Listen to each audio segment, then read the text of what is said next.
Hi guys, I haven't been down to this part of the Washington Park in a while, and it's pretty nice to be down here again.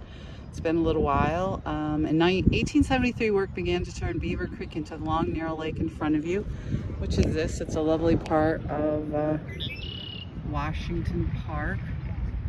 Lovely. People out walking today, enjoying the day.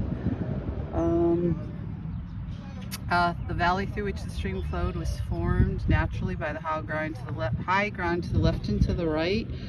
Look at these people in their boats. But the lake's contours were man-made, designed to produce a presently picturesque outline. I always loved Washington Park. The elaborate cast and wrought iron footbridge spanning the lake is the only remaining original structure in Washington Park, completed in 1875. Wow. By an Albany iron foundry owned by T.J. Sullivan, it was originally lit by ornate gas lights installed on the stone abutments on each side of the bridge. So it's a lovely day. There's little park benches everywhere. And this spans quite a few. I have to get the facts with how long and how big the Washington Park is. But this is the other side of the park I forget about. I was usually downtown towards Lark Street and Madison Avenue. So this is a little bit uptown, a little bit more towards the Pine Hill section. And yeah, so it's a beautiful day. Just checking out some more apartments as usual. I would like to be up on the lake, you know, at 60 years old after a lifetime of hard work.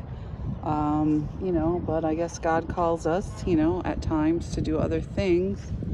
We'll span a little bit around here. I don't want to get anybody in here. And this is, I forgot how Washington Park butts, I don't want to get anybody in here, you know, the Pine Hill section. I forgot about that. I usually didn't come. When I was in college, I usually went downtown to Lark Street.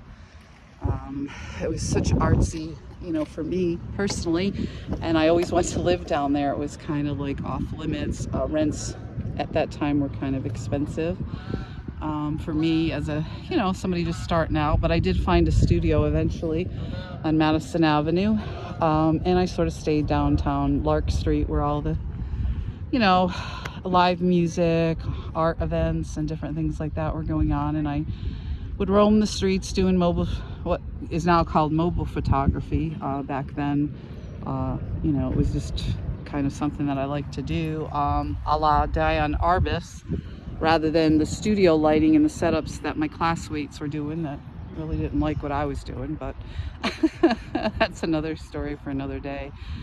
College can be pretty brutal, certainly on artists.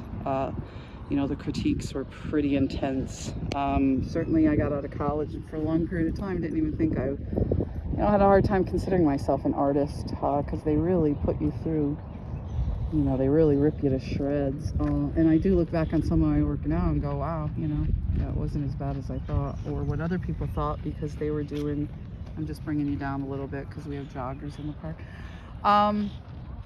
You know, what was going on at the time. And then certainly when iPhoneography came along, some of the stuff that I was doing, exploded, because I just had very little money towards the end, and I had to do some collage stuff and some piecing together, because I hated just running through reams of paper I couldn't afford to in the lab. But we can talk about that another day. So just wanted to give you a little view of downtown Washington Park here. Be safe, guys. Have a great spring day.